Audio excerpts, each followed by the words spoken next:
साहस, स्वाभिमान, आत्मविश्वास, त्याग और बहादुरी की मिसाल शहीद भगत सिंह, एक महान क्रांतिकारी जो 23 साल की छोटी सी उम्र में हंसते हंसते देश के लिए फांसी पर झूल गए थे। दोस्तों, ये बात है करीब आज से 113 साल पहले की। तब भारत का बंटवारा नहीं हुआ था। तब भारत और पाकिस्तान एक ही देश थे। ये अंग्रेजों ने अपना गुलाम बनाए हुआ था।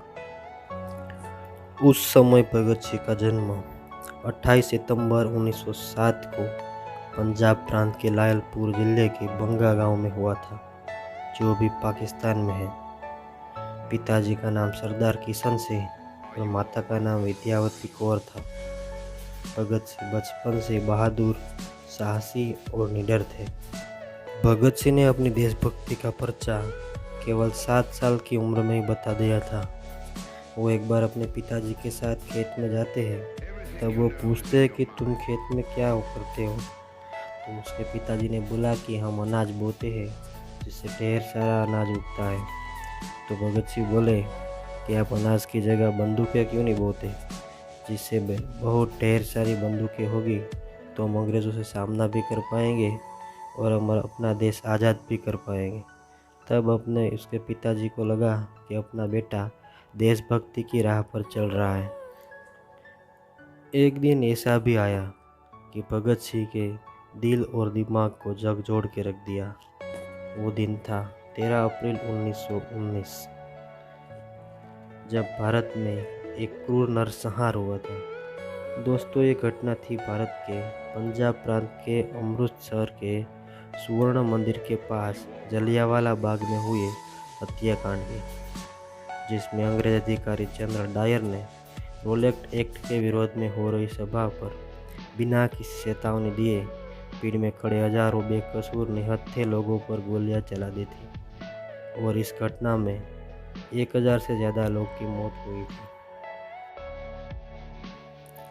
जब यह घटना भगत सिंह को पता चला तो भगत सिंह 20 किलोमीटर चलकर जलियांवाला बाग पहुंच गए थे।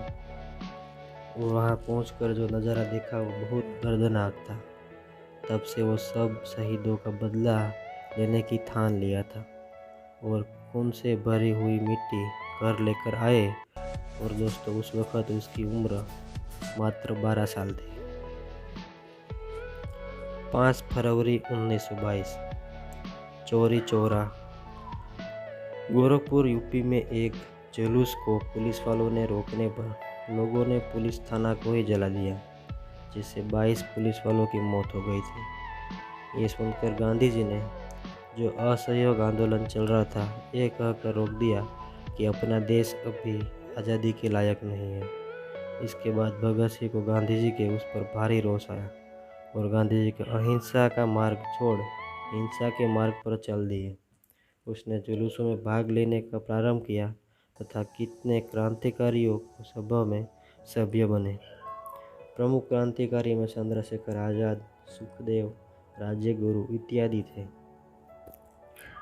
9 अगस्त 1925 में हुए काकोरी ट्रेन लूट में भी भगत सिंह ने बड़ी जिम्मेदारी के साथ भाग लिया था। 31 अक्टूबर 1928, साइमन कमीशन के विरोध में लाला लाजपत राय के ऊपर लाठीचार्ज हुआ और उसमें उसकी मृत्यु हो गई। मरते टाइम लाला लाजपत राय बोले कि मेरे शरीर पर पड़ी एक एक लाठी ब्रिटिश सरकार के ताबूत में एक एक कील का काम करेगी। 17 नवंबर 1928 को लाला लाजपत राय की सारवार दरमियान मौत हो गई। ये समाचार सुनते ही भगत सिंह ने उसका बदला लेने के लिए राजगुरु, चंद्रशेखर आज़ाद, जय गोपाल के साथ सॉन्डर्स को मारने के लिए आगे बढ़कर और उसकी गोली मारकर हत्या कर दी। बस उसी तरह लाला लाजपत राय का मौत का बदला लिया। 8 अप्रैल 1929 में तारा सभा में बम फेंकने के मामले में भगत सिंह को जेल जाना पड़ा। भगत सिंह को जिस जेल में डाला गया, जेल में भारतीयों के साथ बड़ा ही अन्याय हो रहा था। भारतीय कैदी और ब्रिटिश कैदी में भेदभाव किया जा रहा था। खाने में कॉकरोच और चूहे को देख भगत सिंह को रहा नहीं गया। परंतु उसी जेल में अंग्रेज़ों के अच्छा खाना, अच्छे कपड़े, पढ़ने के लिए किताबें इत्यादि सुविधाएं दी जा रही थी जो भारतीय कैदियों को नहीं दी जा रही थी। तब भगत सिंह ने निश्चय कर लिया कि उसके साथ इंसानों जैसा व्यवहार नहीं किया जाएगा, खाने लायक खाना नहीं दिया जाएगा, अच्छे कपड़े, पढ़ने के लिए किताबें नहीं दी जाएगी, तब तक वो एक भी दाना नहीं खाएंगे। जून 1929 से भगत सिंह ने भूख हड़ताल शुरू की। भगत सिंह के भूख हड़ताल को तोड़ने के लिए उसको बर्फ़ के ऊपर लेटाया जाता था, ज़बरदस्ती उसके मुंह में खाना डाला जाता था, परंतु भगत सिंह अपनी इरादे से मक्कम थे, वो टस से मस नहीं होते। उसके साथ अपने साथी भी भूख हड़ताल में लग जाते हैं। उसी में 13 सितंबर 1929 के दिन भूख हड़ताल के कारण जतीन्द्रनाथ दास की मृत्यु हो जाती। जतीन्द्र दास 63 दिन तक बिना खाए हुए अपना भूख हड़ताल जारी रखी थी।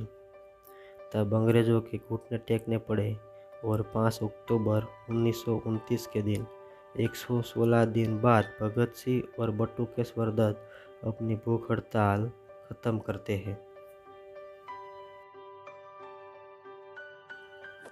दोस्तों, आप सोच सकते हैं कि 116 दिन कितने दिन होते हैं, जो भगत सिंह और बटुकेश्वर दत्त ने बिना खाए, एक भी दाना अनाज का खाए 116 दिन बिता दिए थे।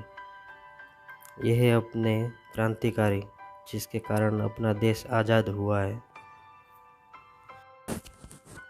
23 मार्च 1931 शाम के 7:33 पर भगत सिंह, सुखदेव और राजगुरु को फांसी दी गई थी और इसी तरह हमारे हीरो अमर हो गए। जय हिंद।